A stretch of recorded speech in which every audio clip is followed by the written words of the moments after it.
Welcome. Let me do it again. Welcome to the Pistons Talk podcast. And you guessed it, we'll only be talking about the Detroit Pistons. I'm Lance Caprosi. Follow me on Twitter at Lance Caprosi. Follow my co-host Anthony at Pistons Talk across all social media platforms. After you do that, do us a favor, go to Apple, Spotify, Google, or wherever you listen to podcasts and subscribe. Rate us, drop a comment, and more importantly, tell a Pistons fan. Bro, I feel like every podcast we do, we're starting with a conspiracy theory. And I feel like it. The conspiracy is Jalen Green posted a picture of him and Dwayne Casey chatting it up. I don't know what was going on. What do you think that conversation was about between those two? I don't know, but all the crap he talked about Detroit, and then there's no caption like on his Instagram story either. Like when I sent it to you, it's just like a random picture. So it's like he told the photographer in the summer, like, "Hey, you got that picture with Coach Casey? I want to use it." Like, why would you do that? I don't understand that. If this is trolling by him, this is an A+ move. No, 100%. I was just about to say it feels like a trolling move by Jalen Green, and it's a real douche thing to do because most Detroit Pistons fans love Coach Casey. You know, like we love this guy. We love everything he does with the team. So it's a little disheartening to see him chatting up with Jalen Green and then Jalen Green posting on his Instagram to troll all of his fans. But I'm going to share with you my first thoughts of when I saw this photo when you sent it to me. So I had a couple of them. They're a little different, but just bear with me and just hear me out. My first thoughts when I saw this picture was Houston is Coach Casey's next destination. Like his time is up in Detroit, so he's going to be going over to Coach Houston. Jalen Green apologized because he didn't realize what Coach Casey would do for his career, which would, put him in the top 3 for Rookie of the Year voting. Jalen Green asked Dwayne Casey who his barber was, because we know Jalen Green needs one of those. And then Jalen Green was asking if there's anything Troy Weaver could do to get him in Detroit because he knows he made a mistake of not wanting to play in this great city. Those are my first thoughts. Yeah, like the barber one, that's pretty damn funny because I think we were texting a few weeks ago. Like his hairline was like, I don't know if it was like on purpose or crooked or maybe that's where his colic is, but I mean, like, bro, it looked really messed up. I don't know what it was. Like, for everybody listening and watching the YouTube live as we're doing it right now, I am a professional barber. I've been one for almost 11 years now. And I've never seen someone get their hair pulled back, but then also have it shaved, like, right on the top where I don't know. It was just bad. It didn't look good. Like, I don't know what they were trying to do. Hopefully they don't try to do it again. Jalen Green, even though I just kind of made fun of you a little bit, you have great hair. So let's just keep it there and not try to do too many experimental things. But yeah, as a barber, it was a bad haircut. So was Keegan Murray's taper that he had against the who did they play yesterday? The Orlando Magic. Yeah. Like that was a bad haircut. That was just terrible. And you will hear that a lot on this podcast. If something stands out when it comes to hair, I will say something about it for sure. And Keegan Murray's haircut was bad. But yeah, I don't know. Do you really think there was anything between Coach Casey and Jalen Green in that photo? No, and I was reading some comments because I did post it on Twitter, and 2 guys' comments really stood out, and they said, coaching doesn't turn off. Coach Casey was probably coaching him up, giving it advice, and I didn't think of it that way. He could. I've met Coach Casey personally, really good guy. Would probably give you the shirt off his back. He's just a really good human being, and I don't think there's any ill will towards Jalen Green and Dwayne Casey. I think Jalen Green just wanted to go first overall, and I can understand that. He thought he was the best player in the draft, but I mean, we have Cade Cunningham, and I think most Detroit fans are happy. For sure. So James Edward also tweeted something out. It's a little cryptic, but here's what it says. He tweets out, "Wouldn't be surprised if Killian Hayes is done for the rest of Summer League." I don't know what to make of that tweet right away. Yeah. Like, it kind of feels like Killian's time in Detroit is done, even though I think him, Ivey, and Cade could play together and it could work. But, like, what do you think that cryptic tweet from James Edwards means for Killian Hayes? I think it's one of 2 things. I think, one, there's an injury that the Pistons haven't announced. We saw last year how many days it took for Cade Cunningham's injury to come out. Maybe Killian did injure himself. I know he had a bloody lip. I don't know. Could be an injury. The second thing could be is James heard something from somebody in the front office, and there could be a trade involving Killian Hayes, because we were told that this is going to be another development process in the summer league for Killian Hayes. He looked really good in the first game. Saw that aggression, really good passing. I was really hyped to see him, see where he was at with his development, but that is a very cryptic tweet, and I don't know what to think of it. Yeah, that was a good point though about him potentially being hurt. When I was watching the game, I didn't get to watch a lot of game one. Like, I mean, it was on at midnight. I'm in my 30s. I got responsibilities, guys. I was able to watch the second quarter for some reason. That's the only quarter I watched. Missed the first, missed the second half, but watched the second quarter. And just watching like the highlights and kind of going back and reading on Twitter what people were saying about him, it seemed like even though he only shot, I think, 3 or 4 times, I mean, his step back looked good according to other people. His defense looked good. His passing was on point. It looked like he had developed to be able to dribble the ball with his right hand. So there was a lot to love about Killian's short performance in the summer league. I do kind of feel like his time is up in Detroit because he's only played, I think, 92, 93 career NBA games.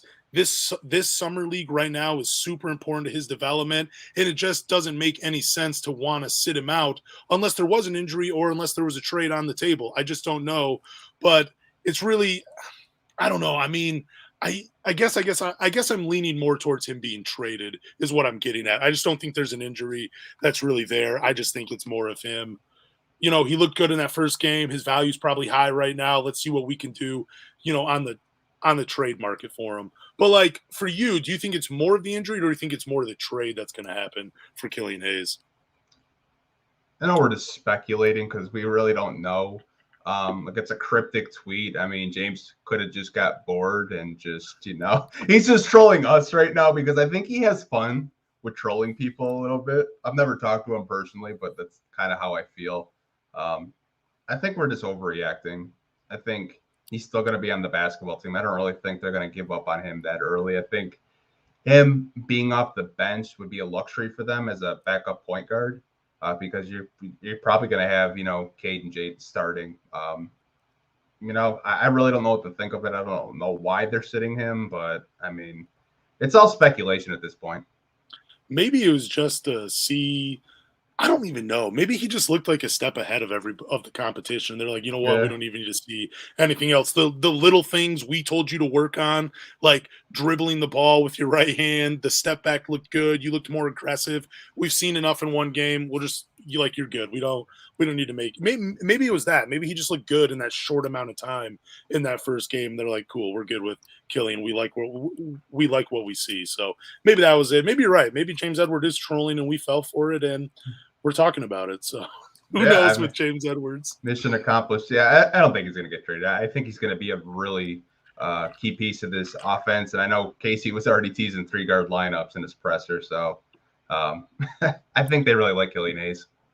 I'm actually really excited for that 3-guard lineup of Ivey, Killian, and Cade. Hopefully we get to see it. I think it's so crazy to have 3 young players all coming along in the same timeline, but their skill sets all fit with each other.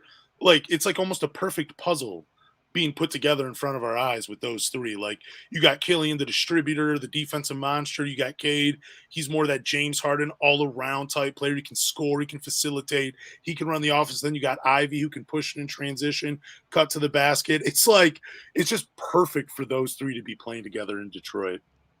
Yeah, I mean, I can't wait to watch it, honestly. Like, preseason can't come fast enough. Oh, it's going to be beautiful. Real quick before we move on, how badly do you hate Isaiah Todd right now? Pretty bad. That landing on Jaden Ivey's foot like that. I mean, social media just blew up. They got their pitchforks out. They wanted him out. I mean, a lot of people thought Jaden Ivey was going to go off for 40 because he had 11 in 5 minutes. I mean, he was hitting his threes. He was getting to the basket. He just played really aggressive. And from the first summer league game to the second, you're like, holy crap, this kid's the real deal. Dude, huge, like just a huge jump in how he looked, like how he looked so much more comfortable on the court in summer league game too. But Isaiah Todd, you are probably the most hated man in Michigan right now. Like I think Michigan, the University of Michigan fans probably hate you more than they hate Ohio State right now for what you did to Jaden Ivey. Who knows? Yeah, for sure, for sure.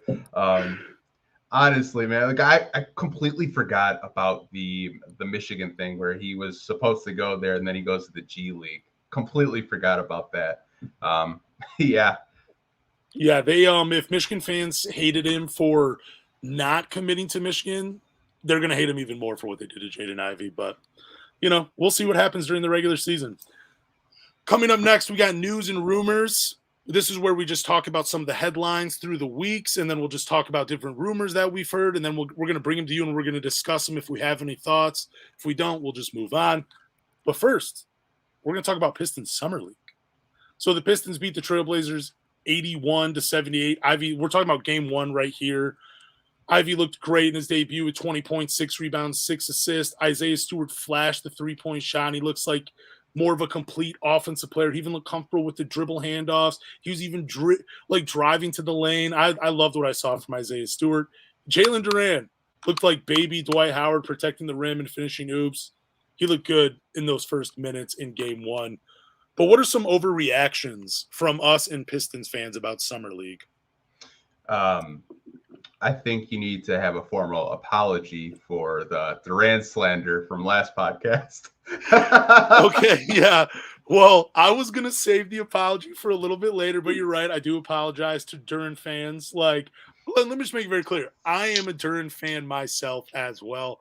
I've been burned by making predictions or like getting ahead of myself when you see like an awesome young rookie coming into the league. Like, I mean, Jalen Duran looks like every part of a superstar. You know what I'm saying? He has the body as an 18-year-old. He has the athleticism.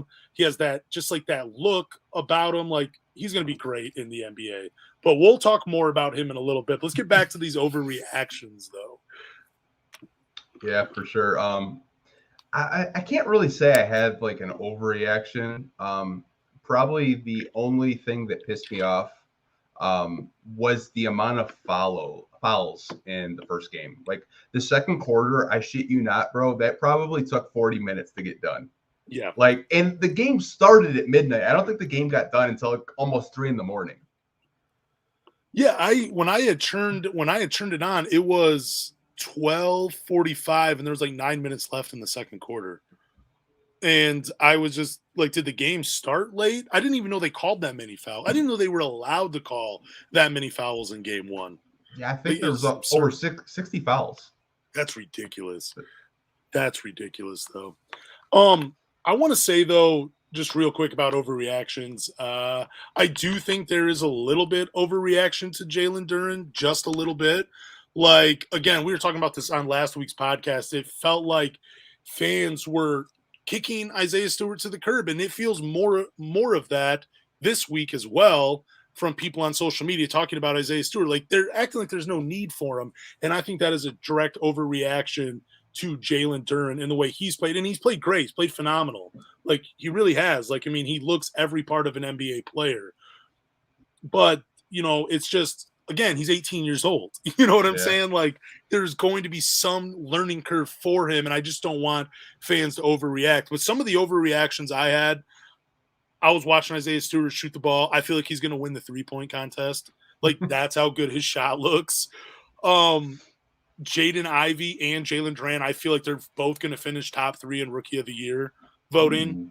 Yeah, like that. Those are, well, I mean, just based on Summer League. I mean, I think Ivey looks like he probably could have been the second pick, if not the first pick so far in Summer League. He looks amazing right now. But just some of the other overreactions I had, just that this team, this Summer League team, I even said it out loud to myself, like, this Summer League roster right now could probably beat a couple NBA teams if the games mattered. That just because they've been playing so well up until the fourth quarter. But those are some of my overreactions. Yeah, I think an overreaction I had is Ivey's probably going to shoot 40% from 3 this year. Oh, yeah, because he was going – the first play I saw from him was him going out to the perimeter and then like within a split second catching the ball, shooting it, letting it fly, gets it in. And I'm like, wow, I didn't even know. I always thought his, like when it came to spot up shooting for him, I always thought it took a little bit more time. Just from the point of when he got drafted to Summer League right now, his shot looks a little quicker and it looks like he's stepping in and getting into his shot a lot faster than he did into college. So, yeah, but I'm with you on that. I thought the way he was shooting, I'm like, dude, if that translates, holy crap, this dude's going to lead the league in 3-point shooting. Yeah, it just sucks it's an ankle injury because I know in terms of shooting, it does affect your shooting.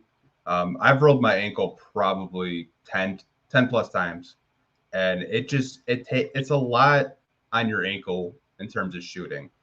We saw it with Cade last year. When he came back, I think his first game was against the Orlando Magic.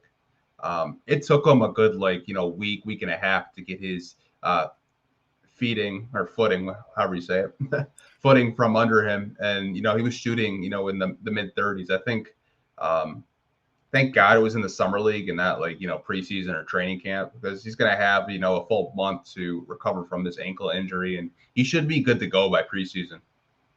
I hope he is too. Like I did see some people talking about his ankle. Like there was some overreactions on that.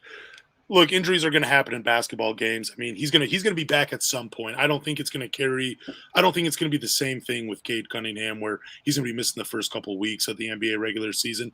But I did see some overreactions about the ankle injury from fans, like, "Holy crap, it's the whole Cade situation over again," or, you know, just things like that when it came to fans talking about his ankle injury. Yeah, I mean, the Saban injured his ankle, I think, next quarter too. So it's just bubble wrap the whole damn team. Yeah, we'll just end summer league right now. I don't want any of these guys hurt. But speaking of Saban Lee, dude, what are your thoughts on him? You think he's on this team next year, or what are your thoughts on him? I think he'll be on the team, but I don't think he'll get a lot of playing time. I think he's just going to be an emergency option. Because he's still under contract with the Pistons. I think you're probably going to see him a lot in the G League.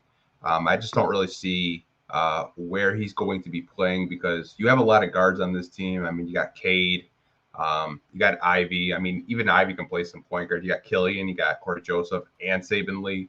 I mean, he's expendable, but I mean, he's been getting a lot of hate on Twitter.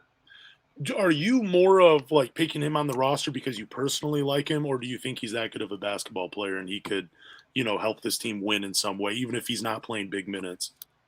I think he's just a body, honestly. I'm not that invested in Saban Lee like some people. I'm not that deep on Twitter where I'm like a Saban Lee stan. But I think he does provide, a body in practice in case there's an injury. His shot is still a work in progress, obviously. I mean, just his whole jump shot. It's just, I know a lot of people cringe when he shoots. I think defensively, he's a really good guard, but I think he's just going to be kind of like an Ish Smith type of player in the NBA, where he's just going to play for a lot of teams. I was going to actually text you about his shot. It actually looked a little better, but there is still a little bit of a hitch in it. He hasn't figured that part out yet. But his shot did look a lot better than it did even last season. Just in a couple of months, his shot, I believe, has changed, and I think it looks a little better, but doesn't fall like it should. Me personally, though, I am a fan of Saban Lee. I think he's a pretty good player. I mean, let me just take that back. In terms of NBA talent, he's all right. I think he's going to be a journeyman too. I think the athletic ability, that's always going to that speed and stuff. That's always going to be needed by a team. But I think he ultimately is cut by the Detroit Pistons, just because, what you were saying, he's expendable. We have so many guards on this team: Cade, Ivey, Corey Joseph, Killian Hayes, Alec Burks. Alec Burks. I mean, he could even play a little bit of point guard. He did it for New York, and then we saw in Summer League Game 2, Isaiah Livers bringing the ball up a few times. We even saw Braxton Key bring the ball up a few times. That is why I think Saban Lee is expendable, because there's so many guys on this team that have ball that can actually bring the ball up and have ball handling, that have a respectable dribble package, where you don't really need a 6'2" guard that can't finish or can't shoot. So I think Saban Lee is ultimately cut from this team. And I think they're going to keep Braxton Key. So let's talk about Braxton Key for a minute, man. He's had a pretty good summer league. I just think he has been you're not talking about him as much just because Isaiah Livers has had a good game. Yeah. Ivey is new in Detroit. Jalen Duren has been playing pretty well. Isaiah Stewart has looked different. But Yeah. Braxton Key, man, he's been performing pretty well. What do you think about him? Do you think he becomes a key piece to this team, or at least a rotation piece? I really like his game. It feels like he's one of those players where he's just at the right place at the right time, like every play. Um, I like his effort defensively. I like his scrappiness. I like the way he plays basketball, but I think he's going to spend a lot of time with the Crews this season. I don't think he's going to be in the rotation unless there's an injury. But like I said, I really like him as a player. I'm kind of questioning the second 2A with Buddy Boeheim. I'd much rather have Jamarco Pickett still on this team. I was a really big Jamarco Pickett believer, but I mean, hey, it is what it is. Yeah, Buddy Boeheim, he's been invisible, man. I haven't seen anything from him. Has he even hit a shot in summer league? Like we were Yeah, talking about. Oh, he has. Okay, I have yeah, not seen it at all. From like he gets beat defensively a lot. Like yeah. it's bad. I don't like. I'm all for giving him a tryout and seeing what he can do, but when I think it was Dwayne Casey or Troy Weaver, one of the two, they had said that he had like the purest jump shot out of anybody in the draft or something along those lines. Dude, I want to see it. Like I thought he'd be like the Duncan Robinson to this team, No, you know? like I know he hit 1 3-pointer yesterday, and yeah, he does have a really good looking jump shot, but so does Spencer Littleson last year. Forgot And about that guy too. nothing against Spencer Littleson. He's balling over in Europe right now. I think he won a championship his first year over there, so shout out to him. But I mean, like, Spencer Littleson's better than Buddy, like straight up. Like, I'd literally rather have him if that's going to be your 2A. If you want a 3-point shooter, have him on the roster. But I mean, like, I don't get it. I mean, like, guys like Charlie Moore yesterday were just balling out. Like, I bet you no one in the chat knows who Charlie Moore is. There's probably like maybe one person that actually knows who Charlie Moore was, and he was out playing Saban League, getting dimes to freaking Durant yesterday. He was the guy that I think didn't he have like a 20-point game too in that game? Like I think he played pretty well. Like he outshined Johnny Davis for sure.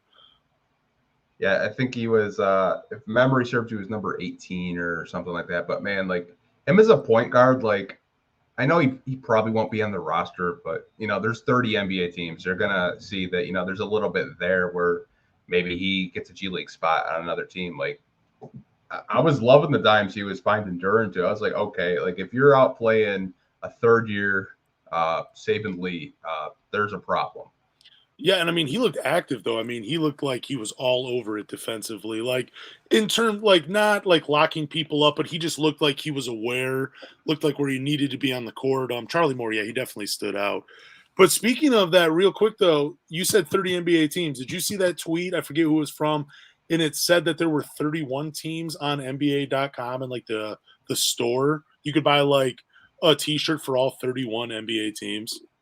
I did not see that. There was a tweet that said that, and there weren't a lot of people that liked it or shared it or anything. But I looked at it. I didn't go to NBA.com, but you can go to the store, I guess, and they have like these 75th anniversary T-shirts, and there's something like collect one for all 31 teams or something like that in the NBA. Was Seattle part of it or something like that? I don't know. I'd have to look. I mean, who knows? Maybe there's another team for Charlie Moore and Saban Lee to make here soon in the future. Who knows? But speaking of foreign players, guys balling out, winning championships overseas, Detroit Pistons second round draft pick Gabriel Presida has signed with Alba Berlin of the EuroLeague. That's a vet heavy squad, so I've heard. Do you actually expect to see him in a Detroit Pistons uniform anytime soon? No, I really don't. It's I don't like either. death taxes and taking foreign players in the second round for the Detroit Pistons. Like we saw it with Servetus. He played a couple games with the Pistons, and then he was in the G League this past season. Now, obviously, Persida, I know you said it. He looks like Mario Hezonja a little bit because he's really bouncy. He can shoot the 3-pointer. I just don't see him here in Detroit. I know he signed a 3-year deal to go play in Berlin. Now, I don't think he's going to be there all 3 years. I think if, he plays well, the Pistons may want to take a look at him, maybe, give him a 10-day to see where he's at, or give him a 2-way contract or whatever. But I mean, I know a lot of fans, they look at Hardy that was right there, and they look at Procida and like it was a waste of a pick. I don't think it was a waste of a pick, though. I think sometimes when you're a young team, you have to take, a draft and stash guy. Like, you can't have a team full of young guys. Like, I mean, if they had taken Jaden Hardy, yeah, it would have been awesome. But also at the same time, like, you're going to have to cut someone eventually. You're going to have to Yeah. let someone go. And, Hardy could have balled out in summer league, but then there might have not been a spot for him on the team. You know what I'm saying? At least with Procida, you are able to draft the guy. You can kind of have some like basketball fantasies about him coming over and playing in Detroit and balling out. But in all reality, it felt like it was one of those moves like, yeah, we're going to give him an opportunity at some point. But since this team is so young, we kind of already like the makeup of the roster. We'd rather just use this draft pick on a draft and stash guy so we don't actually have to make any of those tough calls down the line. But who knows? Yeah, Go on. It's just we've never really had any kind of success with draft and stash. The Pistons haven't. I know other teams have, but like our European scouts, they're not the best. They're not. I'm just thinking, like, is this guy Rebraca? Is he Okur? Is he Carlos Delfino? Is he any of these guys? Like, I mean, I know I kind of already asked you if you think he's going to play for the Pistons at some point, but do you see a future with him at all in Detroit, or are you just kind of like a very firm no on his future in Detroit? It just depends how he develops. Like if he develops his game over in Germany. I mean, I looked at the roster; it's a bunch of nobodies. He's probably going to be leading the team in scoring. So, I mean, he probably got the bag to go there too. So at the end of the day, he's getting paid. We have his draft rights, but no, I don't see him on this team at all. I don't know. I just wasn't a fan of the pick. I wasn't either, just because I didn't know who the guy was. But then when I'm like thinking about how young this team is and how there's only so many roster spaces to go, it just seems it made sense to make that pick. But I do hope, though, in the future that he is like the missing piece for like a championship. Yeah. You got like Cade, Ivey in the backcourt. You got Sadiq, Duran, Stewart, Isaiah Livers coming off the bench. You're like, we just need a Mario Hinoza type, and we got him in Gabriel Procida. I hope he proves me wrong, though, man. I really do. I hope he develops his game. I hope he, becomes like a 40% 3-point shooter. I really hope I'm wrong about this, but I mean, I see Servetus when I look at him, the typical European guy that, can shoot a little bit from the outside, athletic. Servetus wasn't athletic, but this guy does have some bounce. I hope I'm wrong about Procida, but I feel like I'm going to be right at the end of the day. Yeah, I feel like you're going to be right as well. I don't feel like there's any future with this kid. I do hope I am right as well, though. He does become the missing piece to a championship, though. But let's spend some time talking about guys that are actually going to be on this roster when the season starts. Jaden Ivey and Jalen Duran. So thoughts on Jaden Ivey? He's a special athlete. There are going to be moments this season where he just blows by everybody, pushing the ball in transition. It's going to be incredible. But one problem I notice is that Ivey likes to go one speed right now. That's going to have to change at some point, because you can't just run past everybody in the NBA. There's like everybody's a great athlete in the NBA for the most part. Like, you need to learn that change of pace. You need to have that mid-range game. You need to know when to attack and when to pull it out. And one thing that Jaden Ivey that one thing I noticed is it's kind of like watching a quarterback sometimes, where they just lock into the first receiver that the play has drawn up, where they're like, this is it. This is my first read, and that's all I'm going to. That's kind of something I've noticed with Ivey too. It kind of seems like when it comes to passing, he doesn't see the whole floor. He locks into one player, and even if it's not there to make the pass, he still tries to force it in. Maybe I'm wrong on that, but that's kind of something I picked up on him. But what are your thoughts on Jaden Ivey? I feel like that sentiment was true for the first summer league game. The first 2 quarters does play at one speed. I know the head coach of the summer league, Jordan Brink, said they're already working with him on that, of slowing down and turning on the speed when it's needed to fool his defenders. But I feel like in the second half of the first summer league game, he was way more under control. He was getting to the basket. He was hitting his open shots. And even the second game, he seemed really under control. He wasn't, just all speed at once. I know that could be a concern, going up against, more NBA talent. But I think this coaching staff is really honing on his speed and his decision making and finishing around the basket. And I'm not really too worried about it. Yeah, neither am I. I mean, it's just, I guess the reason I pointed out is just like I'm trying to nitpick. I don't want to just go all pros when it comes to Jaden Ivey, So, there's a lot to love from Jaden Ivey. I do not have many complaints at all. I think he's going to be one of the best athletes in the NBA at some point. Like, he already looks like it. He looks like a clear step ahead of everybody else on the team. He just looks too damn fast at some of those plays. I believe he broke down Charlie Moore and got the and one, finished with his left hand. And it was just that play right there. When I saw that in game 2 of the summer league, that's like something that I want to see more of Jaden Ivey, where like he draws the guy in, then he makes one dribble and gets to the lane. Those are things I want to see from Jaden Ivey. And we got to see it a little bit in summer league game 2 before he got hurt. But there's a lot to love about Ivey. I can't say that enough. But Jalen Duren, man, what are your thoughts on him? I'm going to let you go first and why I think of an apology for all of our fans. Kid's an absolute monster on both ends of the floor. Loving what I'm seeing from him. Just having a guy that catch lobs, and he is going to break a backboard eventually. He is. Every time he dunks, bro, that thing just like it's just the whole rim. It's going to shatter. I already know it. Like, the kid is strong. He's 250 and he's 18 already. Like, what? Come on, man. Like, that's crazy. Like, I'm so happy we got him.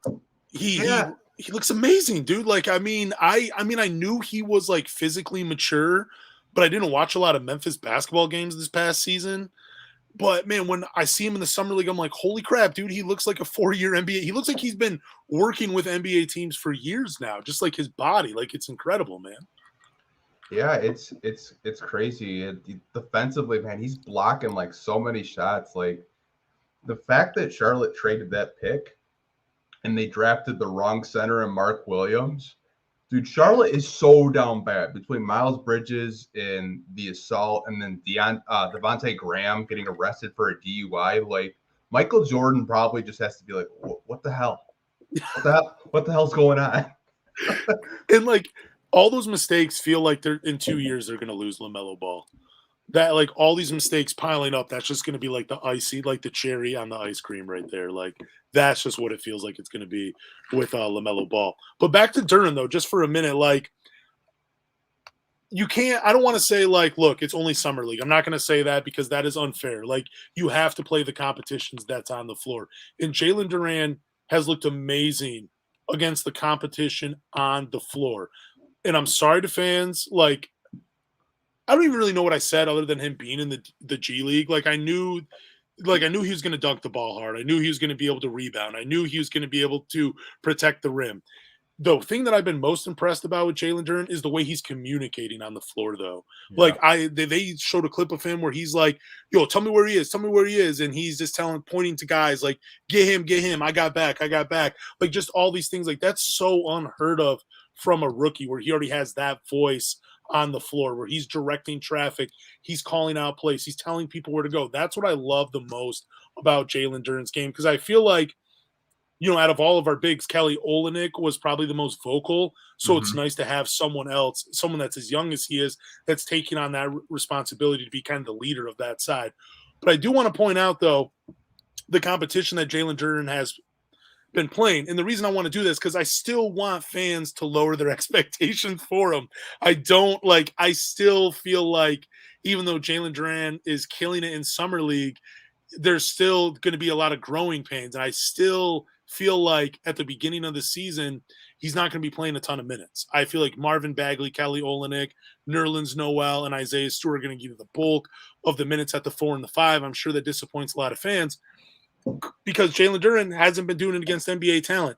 I looked at the rosters, and I apologize for if it looks like I'm frozen here on the live stream, but I'm looking at Portland. Their big men are Luka Garza, Kyle Alexander, Romello White. Those are the 3 centers on the team. And then you look at the Washington Wizards Summer League roster. At center, they have Vernon Carey Jr., they have Jamie Eknick, they have Isaiah Todd. He was a big man, and that's about it. And out of all of those big men that I just mentioned, I believe Luka Garza has the most NBA experience. So even though we're seeing Jalen Duran body his way, push people out of the way, get open dunks, that is not going to happen in the NBA when the regular season starts. Like, it's not going to be that easy for him. So even though I'm very high on Jalen Duran, and I admit he has looked a lot better than I thought he would look, I still have realistic expectations for him just because he's doing this against lesser competition. At the end of the day, that's what it is when it comes to Summer League. I'm not going to say, oh, it's just Summer League, but it's just the competition he's playing against. Like, I mean, for the people watching this live and people listening, let me ask you, do you really think Luka Garza is going to be a rotation player for the Portland Trailblazers? I can answer all of that for you right now by saying no. And he was probably the best big man that Jalen Duran has gone up against so far. Yeah, I don't know who the Pacers center is, but I know they drafted one a few years ago. I'm blanking on his name, but if he does play, I think that'll probably be the most competition Duran will have. I think his last name, it starts with a B. I can't.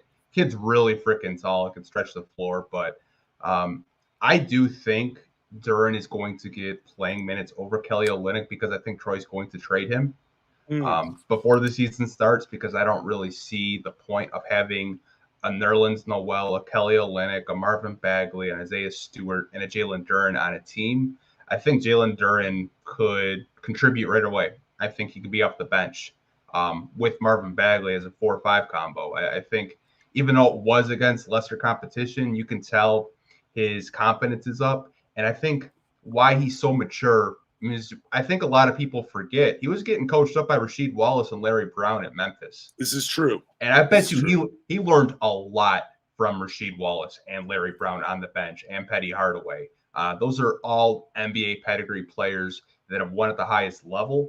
And I think him, getting coached up every day, being vocal on the defensive end of the floor, I think he's more than ready to contribute. I think he will be the starting center by the end of the season, because I just think with him being able to catch lobs, play defense, I don't know if you saw him. He had like this 17-footer, and his form just looks so nice, man. Like, if he starts hitting a consistent jump shot, like, watch out. It's over.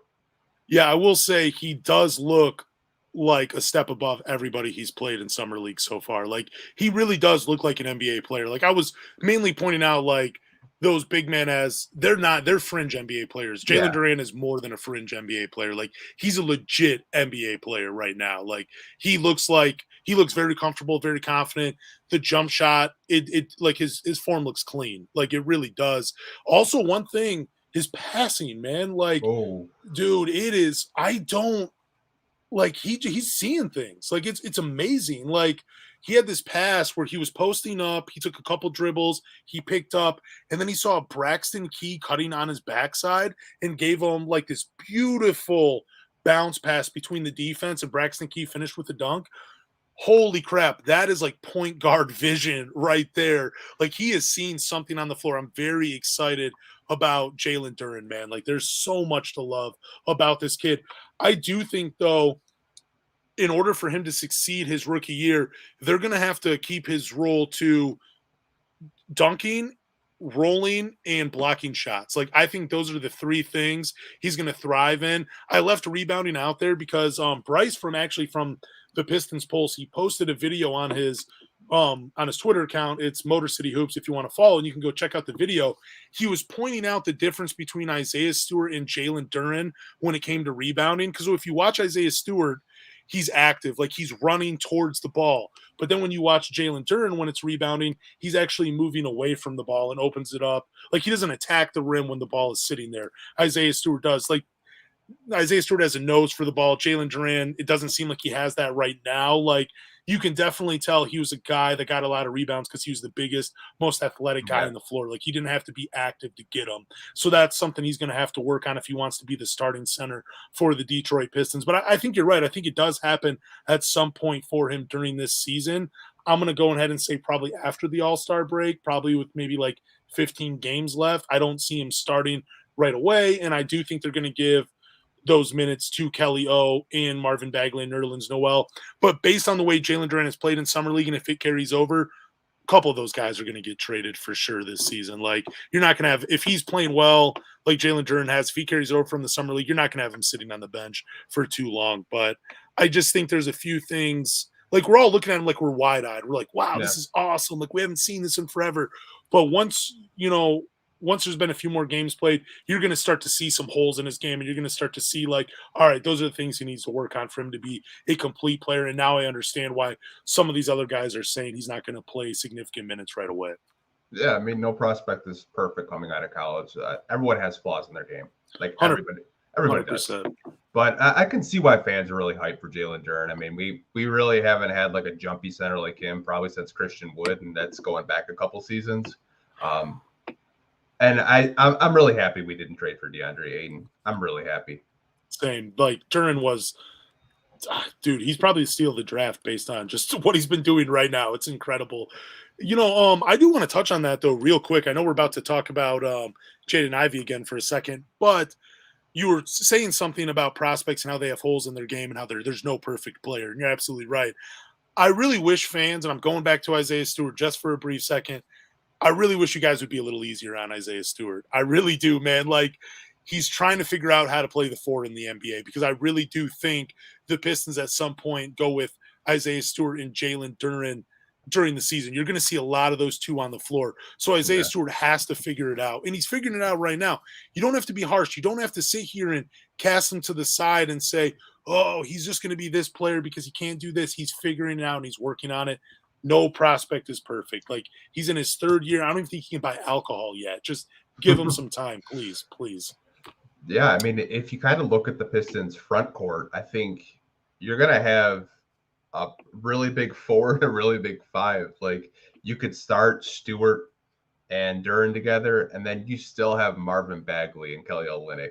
Like, if you want to play like a 4 or 5 combo, like, we're going to be a really big team. And I think that's going to be crucial because last year rebounding, we were not the best rebounding team. And I think Troy really, hit a home run by getting Duren in the draft and bringing in guys that are really going to help us on the glass.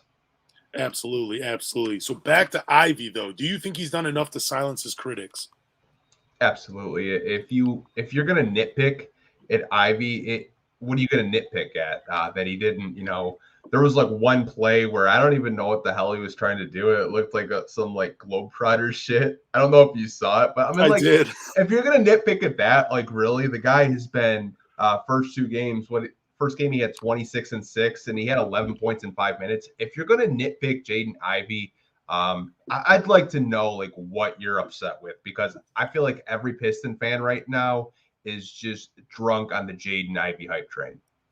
So when he made that pass, there was a clip of a couple of his highlights. His mom had retweeted that pass, and I was like, dude, she's a coach. She is going to rip her son apart on that bad pass. She didn't do it. That's bad parenting right there. You need to let your son know that he made a mistake on the floor, not to try that Globetrotter stuff.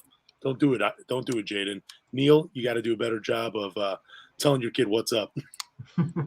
That's a little bit of a joke just for people listening. Like, she's obviously an incredible parent for getting, you know what I'm saying, everything she's done for Jaden, but just thought it was a moment. I mean, if it had been my daughter and I saw a highlight and I thought she was trying to be too fancy, I would definitely call her out for sure. I do think, though, Jaden Ivey has done enough right now to silence his critics. Like, there was so much talk about people, not like going back to before the draft. Like, they don't want Jaden Ivey on the team because he's a ball dominant guard. He's going to take the ball out of Cade's hands. He doesn't know how to finish. He only knows how to go right. He doesn't know how to go left. He's a streaky shooter. He doesn't play defense. Dude, all of you were wrong, and it's incredible that it's happened so fast in real time that everything you said is gone in the toilet, and you've had to eat your own words. It's incredible that this has happened. And I'm like, I haven't seen much Ivy hate at all and I've kept track of the guys, the people on Twitter that have critiqued and talked about how they didn't want Ivy in Detroit. I've kept track of them, and they have been silent right now about Ivy's performance so far in Summer League. They got to eat that crow, because I know the same guys that were having the Cade can't play next to Ivy. Cade needs the ball in his hands all the time. They got to eat crow, man, because I think both of them can play together, and I think having those two in the backcourt is just going to be a defensive nightmare for other teams because you have to decide who you're going to guard. And it's just going to be a wide open offense, and the Pistons are going to be a much better 3-point shooting team. Just imagine though, you're telling Cade Cunningham, a pretty smart basketball player. We'd all agree that he has a high basketball IQ. We're actually critiquing Cade Cunningham and saying things like, dude, you're not going to be able to figure it out. You're not like one of the smartest young basketball players in the NBA right now. People were actually saying him and Jaden and Ivey wouldn't be able to figure it out in the backcourt. It's amazing. When Cade, there was just a clip of a quote of Isaiah Livers saying that Cade hadn't seen a lot of him play, but he had like texted him at like midnight or 1 o'clock in the morning. He's like, it always looks like you're open and you're ready to shoot. I'm going to get you the ball. Like that's how smart Cade is. Like he's going to be able to figure it out with Jaden Ivey. That they're just going to make everyone on the team so much better because the beautiful thing about Jaden Ivey's game is he can pass like Cade Cunningham too. Like if you want to guard Cade, Jaden Ivey's going to the cup. You want to guard Cade Cunningham or Jaden Ivey, you got Cade Cunningham, and then you got Sadiq. And I tease maybe Isaiah Livers is in the starting lineup. Now you have 3-point shooting, or whoever the center is going to catch a lob. Like this offense is going to be so much fun this year. And I can't wait for it, man. Neither can I. I am so so unbelievably excited for this season. But speaking about Cade Cunningham, we've seen him working out with Kevin Durant and now Kyrie Irving. So Cade with either one of these guys makes an interesting duo. Which duo would you be more excited about? A Cade and KD duo or a Cade and Kyrie duo? There's only one correct answer. And it's got to be Cade and KD. It's definitely the best option. Yeah, nothing against Kyrie, but I think Kyrie is a really good point guard. But the problem with Kyrie is there's so much off the court stuff with him that it's just like, man, like you're a really good basketball player. You have some of the best handles in the NBA, but I mean, like I'm taking KD, man. KD is just a walk-in bucket. Love his game, even though he did get bounced in the first round in Brooklyn. That team is just that's what happens when you stack so many stars that need the ball in their hands. And Steve Nash is making TikTok videos during this whole freaking fiasco with Brooklyn and them wanting to be traded. I don't know if you've seen that TikTok video or whatever, man, but it's just like Brooklyn's a dumpster fire right now, man. But like if this was on the table, I would take Kevin Durant over Kyrie Irving.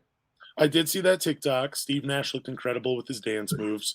I for some reason, and now I'm thinking Brooklyn's still going to run it back though, with all three of these guys, Ben Simmons, KD, and Kyrie Irving, and just see if it works. But back to the duo thing, I think it really depends on what you want. I do agree with you. Cade and KD is the more interesting of the duo.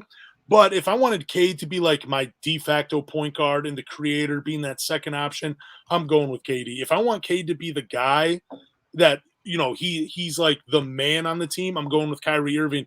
And I'm kind of intrigued by Kyrie Irving because he won a championship with LeBron James. So he can win with a guy like Cade. I'm not saying Cade's game is exactly like LeBron, but they're kind of that same archetype, like bigger bodied point guards. They can do a lot offensively. You could put them in the post, you could put them on the perimeter, you could have them play point.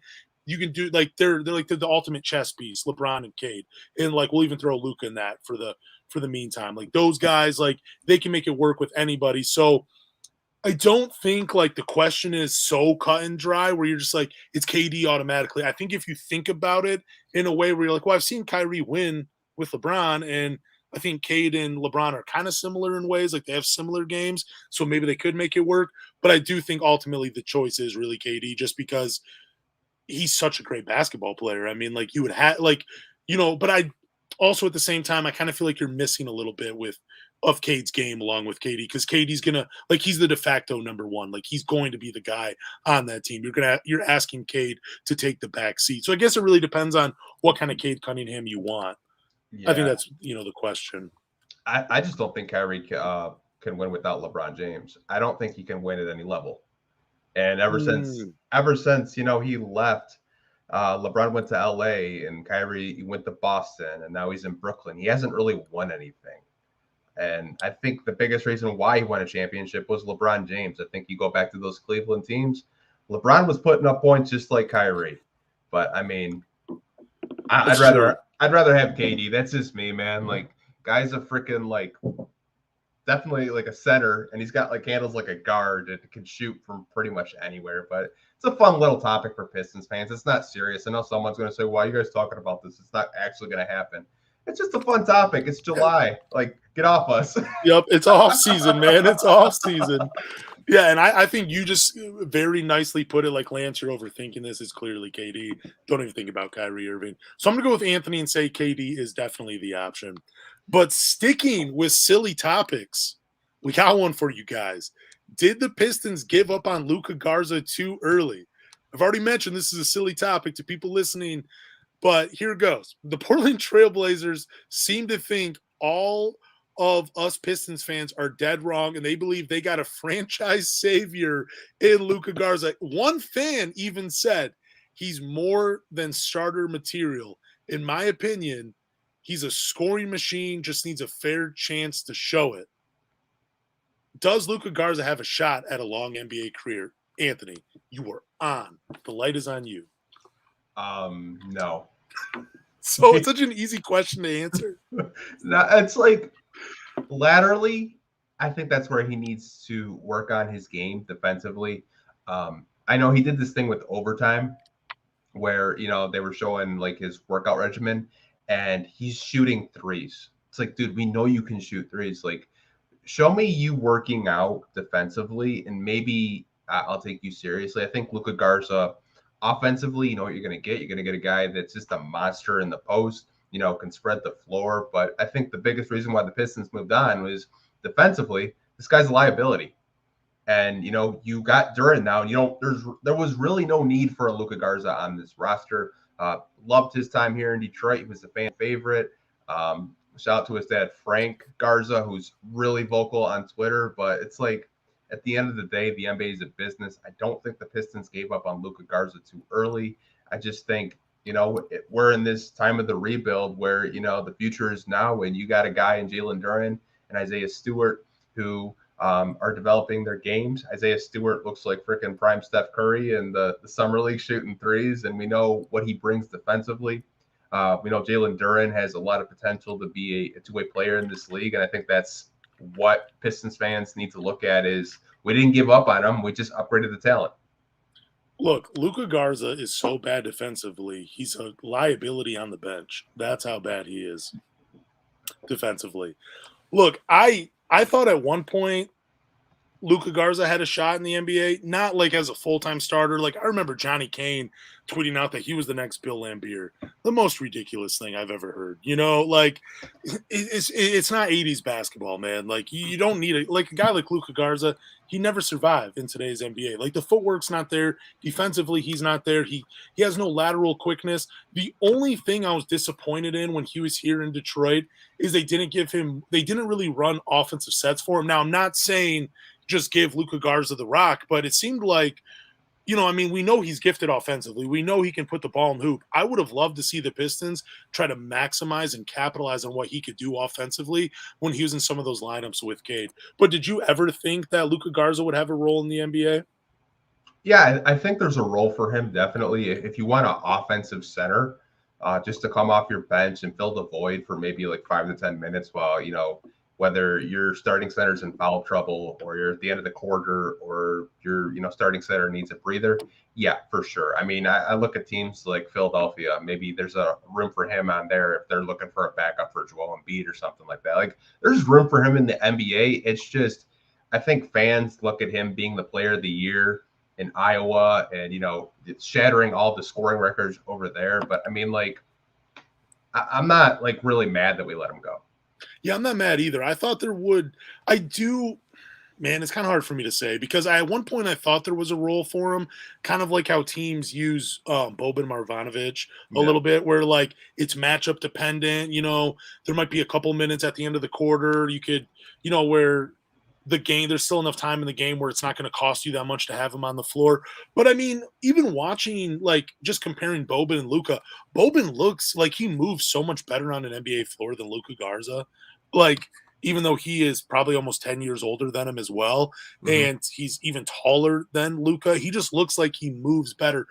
It kind of stinks for Luka because he does have such a unique offensive skill set. I mean, he can shoot the three, he can post you up, has a mid-range jumper, he sets good screens. Like Yeah. he's not a bad passer. He has good hands. Like he's active on the boards. Like there's a lot to love about what he brings you offensively. It's just he just doesn't have the athleticism. He just has cement feet. I think if he got down to like maybe 225 pounds, he might be fast enough to stay in front of Boban.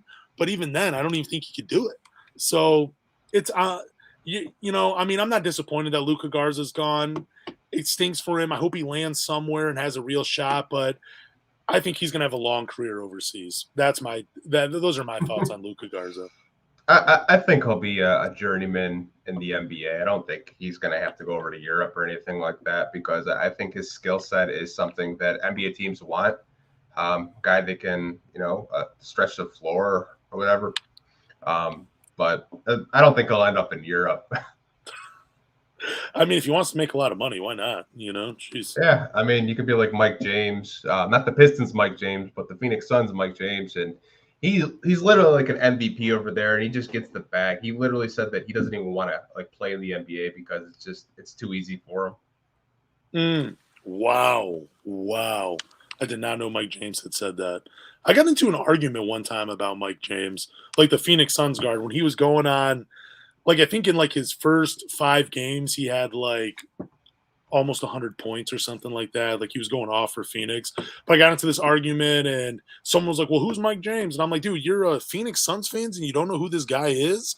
Like, he's like, you think LeBron James knows who he is? And I'm like, yeah, I definitely think LeBron James knows who he is. And he's like, well, prove it.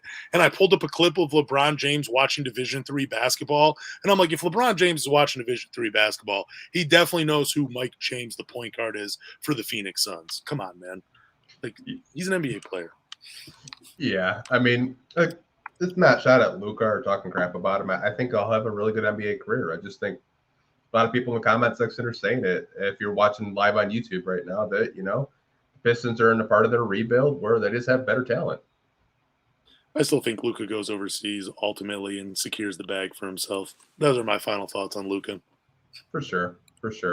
But I think those are all the topics that we have for this week, unless you wanted to touch on anything else. No, I didn't have really much to touch on outside of the topics that we put together this week. All right. Well, it's this time of the podcast where we'll answer a couple of your questions. So if you guys do have any questions, if you are watching live, we have over 100 of you watching us live right now on YouTube. So make sure you're subscribed or hitting that like button. Drop a question down below, and we'll answer some of your questions. Appreciate you guys listening, by the way. Yeah, for sure. The fact that there's 100 of you on a Sunday, we really do appreciate that. Do you ever get into like the basketball tournament? You know what I'm talking about, the TBT? The March, like, what do you mean, like March Madness? Oh, the thing they do overseas for guys that never made it as pros. Like they have like the overseas elite team. It's like it's a 1-game elimination. They play for like $1 million. No, I can tell you can't because you. Oh, that's funny. I had no idea what the hell is this guy talking about? I'm gonna send you some stuff about it because I love the TBT, and for some reason I felt like it was going on this weekend, but it wasn't. I'm also stalling, so until we get some questions. We do have a couple questions. So this is from Larry Roberson. His question is, who is the leading scorer this year? Ooh, I'm gonna go ahead and say Cade Cunningham. I am going to say Saddiq Bey. Ooh, what do you think Saddiq Bey averages? I think he's going to be in the 20s this year. I think Cade is the type of player where he doesn't really prioritize scoring. Like, we all know he can score, right? But I think Cade would be happy if Saddiq Bey was leading the team in scoring if it translated to wins. You know what I mean? Oh, yeah, definitely. No, I could see Saddiq Bey averaging close to 20, like maybe 20, maybe like 19, 20, somewhere around there for him. I do see Cade averaging close to like 23, just because I feel like he's going to be going to the free throw line a lot more this year. That's something we didn't get to see of him as rookie year. How many 20-point scores do you think we have this year on the Pistons, though? I think we have 2. I would say two. I'd say Sadiq Bey and Cade Cunningham for sure. I think Jaden Ivey will be close though. I really do. If he's starting, I think he'll be around like 15 to 16 a game. I think around 14, 15 for Jaden Ivey. I think he's going to get a lot of open looks though with the Pistons, man. Just with everybody just being another year into the NBA and just the way he plays, he's going to get a lot of open looks. So we do have more questions. What do we do with Olynyk? We let him play for a couple of games, and then we trade him. You know what I'm saying? That's probably the best option for Kelly Olynyk. I don't want to see him cut. Like, I think when he's healthy, he has a unique skill set. He's a communicator on the floor. He does bring something to a team. Like, I don't ever subscribe to the idea that if you're in the NBA, you're like, you know, you're a bust or you're a bad basketball player or whatever those things. I definitely think Kelly Olynyk brings something to the Pistons, and I think they're going to play it out. And if Jalen Duren or Nerlens Noel or Marvin Bagley or Isaiah Stewart step it up in some big way, you're going to see Kelly Olynyk out the door and, traded to another team. Yeah, I've been saying it, and I'm trying to speak it into existence. I think he does get traded before the start of the season. I think there's value of having him on the team, though. Like, I'm not against Kelly Olynyk. It's just, I don't know. We just have so many centers. Like, I don't know if you want to categorize Marvin Bagley as a center, but we know he can play center. You got Isaiah Stewart, Jalen Duren. It's just like, I don't really know how high in the pecking order he would be in the rotation with Dwayne Casey. But in the back of my mind, I'm like, well, he played Corey Joseph last year, so maybe he's higher in the pecking order. So me selfishly, I just kind of want to see us get some kind of assets, whether, it's draft picks, and just let the young kids play. Let's see. Man, we're getting a lot of questions. Holy crap.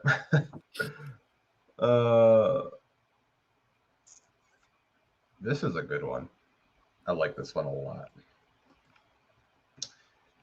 Y'all think Livers will make it into the starting lineup at any point next season, not counting injuries? Oh man, I had a take like this on a different podcast a while ago. I do think Isaiah Livers, man, it's hard for me to say because there's a lot for me to love with him. And I really thought before they drafted Duren, because I was so high on Ivey. Like, as soon as I saw the Pistons get the 5th pick, I'm like, holy crap, Ivey's going to be in Detroit. I thought the lineup would be Cade, Ivey, Sadiq Bey, Isaiah Livers, and Isaiah Stewart. That's the starting lineup I thought they would roll with Isaiah Livers and Sadiq Bey being interchangeable, being able to play the 3 and the 4, being able to switch. Doesn't matter. Just plug them in. But with Jalen Duren, I think if anybody's going to get the first opportunity to start, it's going to be him over Isaiah Livers. But I wouldn't count it out. It's just too hard to say because there's 6 young guys on this team that I want to see all 6 of them start, and you can't have all 6 of them start. So, but I think Isaiah Livers is good enough to start. And I think his role offensively, if he were to start, would be, I almost look at him kind of like Draymond Green. Just bear with me. Better offensive player, but a guy that can bring the ball up the floor. He can direct traffic. He can communicate and set the offense up. Those are the aspects of Draymond Green's game that I think Isaiah Livers has, where he can be that type of player offensively. But I just don't think you need that kind of player when you have a Cade Cunningham and a Jaden Ivey on the team. Like, you just need him to hit open shots, play defense, and make the extra pass. So, but I also think Isaiah Livers, like, his mindset is in a way where as long as he's winning, he doesn't care what his role is on the team. Yeah, I had a tweet out earlier that was very controversial. I said, starting lineup, what do you guys think of this? Cade Cunningham, Jaden Ivey, Isaiah Livers, Sadiq Bey, and Isaiah Stewart. I think if you're going offense heavy, you want 3-point shooters, you want to spread the floor, I think Livers could actually crack in the rotation this year. I do think.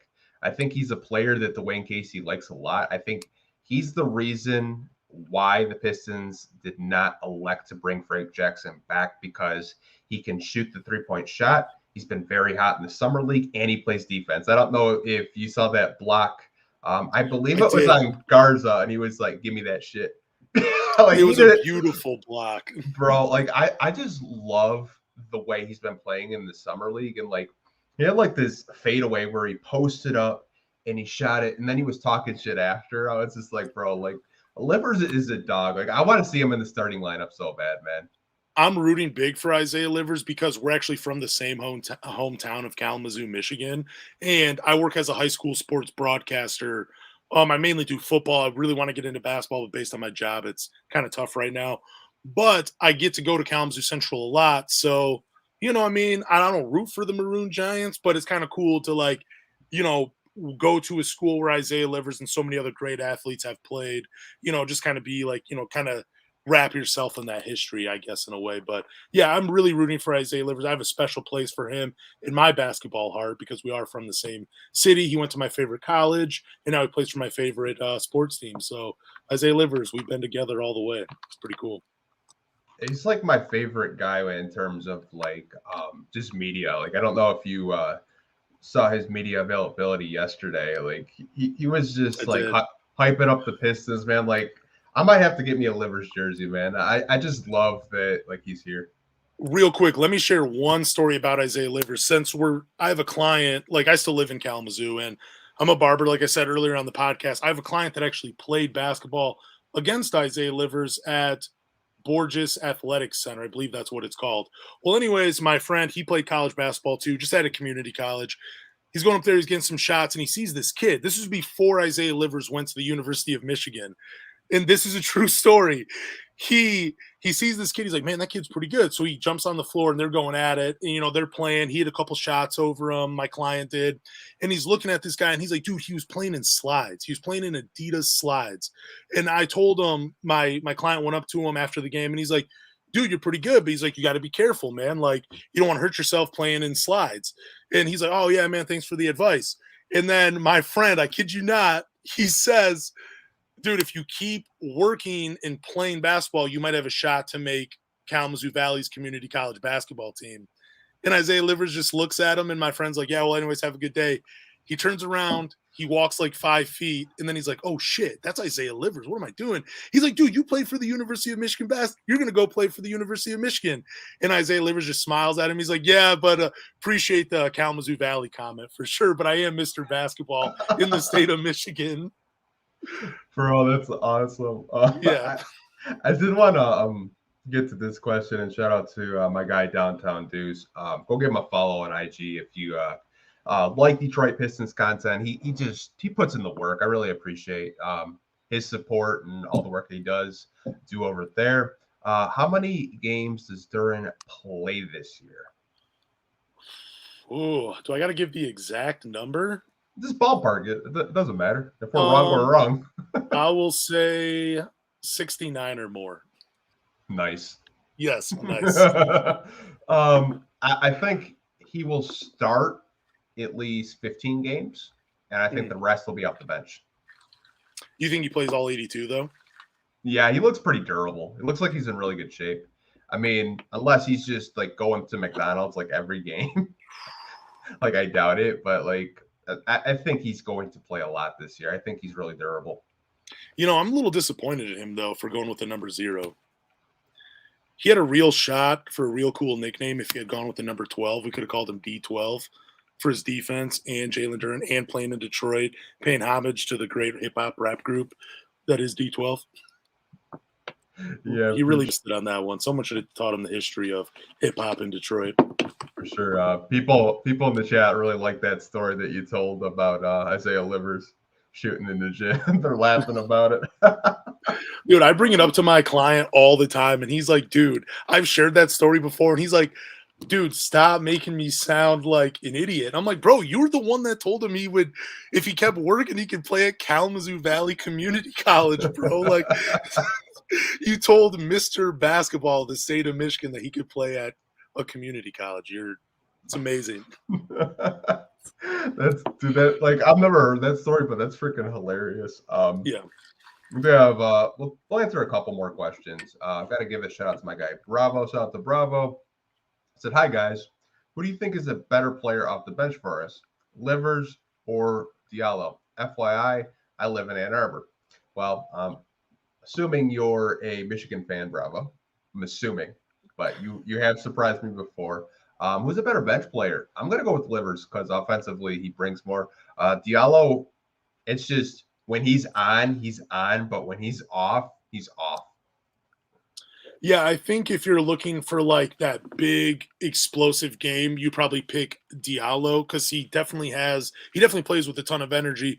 But if you're looking for a guy that's more consistent, that's going to bring it every single night and is going to, play great defense, fill it up in the stat sheet, do whatever it takes for the team to win, Isaiah Livers is the better player off the bench. Yeah, for sure. I like Diallo, but he reminds me of the Tasmanian Devil. Like he's just so high energy and like the lobs and him just getting to the basket. Like if he developed any kind of a jump shot, like dude, he'd be a starter. Man, if he was like 6'9", he would be he'd be like the perfect big man. He'd be like Sean Kemp all over again. It'd be amazing. But he's only 6'6". All right, we're gonna answer one more question and then get out of here. We do really appreciate you guys like actually watching this for over an hour and over 120 you guys in here right now. So shout out to all you guys in here. This one is from Eddie P. If Killian keeps having these injuries, do you think the Pistons will eventually give up on him? Has it been announced that he had another injury, or are we just talking about like? I don't think so. I can check. Are we expecting him to have another injury? Because I do not expect him to have another injury. No, I think if it really just I don't think it's just depending on the injuries if the Pistons keep him or not. It just depends on how much he progresses as a player this year. Like if he's not looking confident on offense, like he's passing up open shots, he's not aggressive going towards the hoop, his defense is kind of suffering a little bit. Maybe he's pouting because he is coming off the bench and he's not in he's not being talked about like Cade or an Ivey or something. Yeah, then maybe those are the reasons. But I just don't think the Pistons will give up on him on injuries. Like, especially, unless like he's having a major injury every single year, which he's only had one, and it was the hip labrum. And I think they were just, even though that's a serious injury, they were still probably keeping him on the sidelines for a while because why re-injure the 7th pick? But I just don't think injuries are the only reason you would give up on Killian. I think there's just injuries are a part of it, but it's just more of how he plays this upcoming year. Yeah, like he just had that torn labrum in his hip 1 year and, a couple nagging injuries. Like I know he had a finger injury. Yup. And like that really screwed with him because like I remember going back because I was looking at some posts I made, and did you know he was leading the Detroit Pistons in 3-point percentage at one point of the season last year? Seriously? Really? He was shooting over 40% right before that thumb injury. And my gosh, I didn't know that. Yeah, I was like, holy crap. Like he's actually leading the Pistons in 3-point percentage, but he did have that thumb injury. I'm really, hoping for the best with him because I think he can be such a good point guard off the bench. I think it'd be such a luxury to have a guy like him off the bench facilitating the offense. Here's a 9-game stretch for Killian Hayes in March and April. He averaged 12.3 points per game, 4.6 rebounds, 4.3 assists, 2.2 steals, 47% from the field, 32% from three, and 83% from the free throw line. Like, yeah, there's definitely a lot. There's still talent there for Killian Hayes. Like, the NBA is a different game for him, man. He has a steep learning curve, but again, he's only like 20 years old, so I think he'll still figure it out. For sure. But we do appreciate you guys rocking with us for over an hour. Lance, we're going to tell everyone that is watching live where they can find the podcast at. Yeah, so we're going to end the podcast. Appreciate you guys listening. Just like Anthony said, you can find the Pistons Talk podcast on Spotify, Apple, Google, or wherever you listen to podcasts. Do us a favor, subscribe, drop a rating, leave a review. More importantly, tell a Pistons fans. And guys, just real quick, you can follow me on Twitter at Lance Caprosi. Anthony, where can they follow you? They can follow me at Pistons Talk if you guys aren't already. Very active on Twitter and Instagram. If you guys ever want to shoot me a DM or just talk some basketball, my DMs are always open. We do appreciate you guys watching. If you are watching live on YouTube, make sure to hit that like button and subscribe, and we will see you guys next week. Peace.